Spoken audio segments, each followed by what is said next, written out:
Salutations distinguées à vous, chers auditeurs, et bienvenue en ce jour pour le chapitre final de l'intrigante histoire de Claire-Marie, celle que l'on surnommait la nonne diabolique. J'ai rassemblé une multitude de notes, mais je me trouve quelque peu déconcerté par cette histoire complexe et sinueuse. Néanmoins, nous allons tenter ensemble de démêler ce récit énigmatique et de percer les mystères de son dénouement.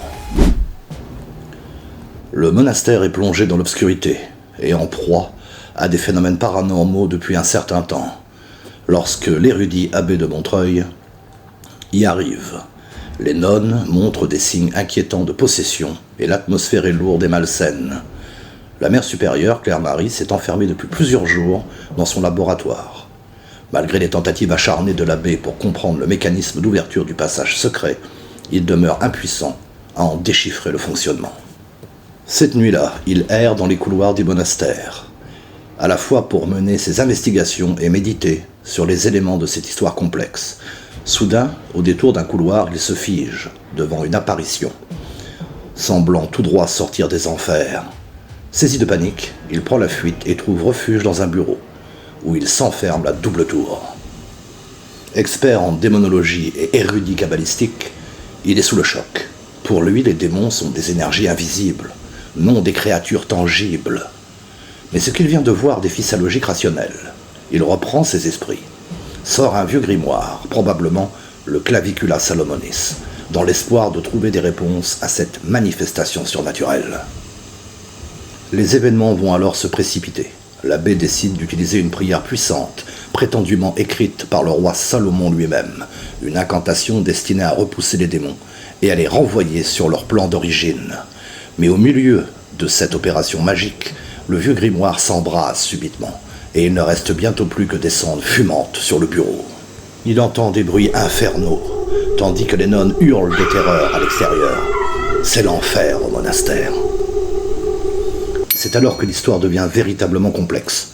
Les phénomènes paranormaux cessent brusquement cette nuit-là, en à peine quelques minutes. L'abbé aurait-il finalement réussi à éradiquer le mal ? Selon la version officielle, il semble que oui. Toutefois, des indices laissent supposer qu'un tout autre événement, encore plus mystérieux et troublant, se serait en réalité produit.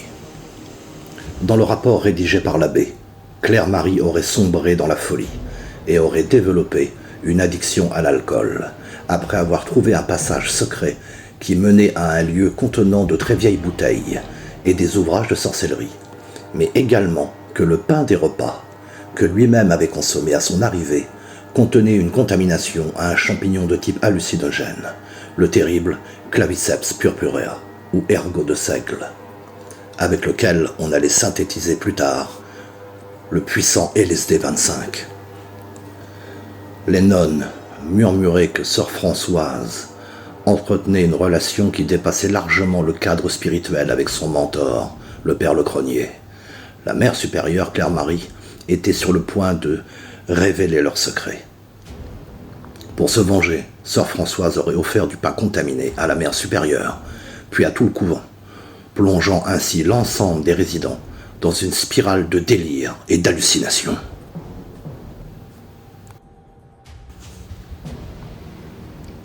Au petit matin, on retrouva la mère supérieure errant dans les bois, son esprit ayant totalement sombré dans la folie. Elle murmurait des paroles incompréhensibles, mélangeant plusieurs langues. Elle mourut peu de temps après, laissant derrière elle un mystère insondable et des questions sans réponse. Mais l'histoire ne s'arrête pas là. Plusieurs nonnes affirmèrent qu'elles n'avaient pas pris part au repas incriminé. L'une d'elles, en particulier, raconta avoir observé un phénomène étrange en présence de sœur Françoise. Un trou se formant dans la réalité même, à travers lequel elles aperçurent de très hautes montagnes enneigées. De ce passage émergea un homme d'une extrême mystériosité. Pour sœur Louise et plusieurs autres, cet individu semblait être un moine, tandis que pour sœur Françoise, il s'agissait d'un personnage encore plus énigmatique. Il portait une barbe tressée et des habits religieux qui ne semblaient appartenir à aucune tradition connue de notre continent. Le mystère entourant cette apparition ne fit qu'ajouter une dimension plus profonde et inquiétante à cette histoire, déjà empreinte de terreur et de folie. Alors, hallucination collective ? Notre bon vieux moine à la charrue ? Ou bien un personnage venu d'Extrême-Orient, par une sorte de portail dimensionnel ? Cette dernière supposition peut paraître complètement folle, et pourtant, elle coïncide étrangement avec les notes du journal de Claire-Marie qui avait été considérées comme les écrits d'une vieille folle alcoolique par l'enquête de l'abbé de Montreuil.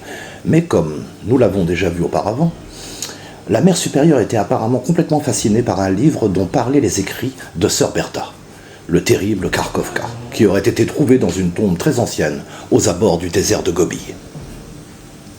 Le livre, écrit par un certain Malkobamos, à une date inconnue, parlerait de choses qui dépassent l'entendement humain, des mondes qui se superposent aux nôtres, des créatures si terrifiantes que nos démons représentés dans la démonologie occidentale paraissent comme des entités sorties de cauchemars d'enfants, de lieux mystérieux comme le désert de Gorbei ou encore l'énigmatique Croix du Sud, où reposent les guerriers légendaires morts dans l'honneur du combat, de magie si puissante qu'elle ferait trembler l'univers tout entier, et de personnages énigmatiques qui auraient acquis l'immortalité à travers le temps et l'espace en fusionnant avec l'infini. Ainsi que ce mot, connu seulement des plus grands initiés, qui a fait frémir jusqu'aux os les plus érudits depuis sa découverte, un secret si terrifiant que ceux qui en ont saisi le concept ont sombré dans la folie ou n'ont plus jamais approché les sciences occultes, ni de près, ni de loin. L'Harponcanadon.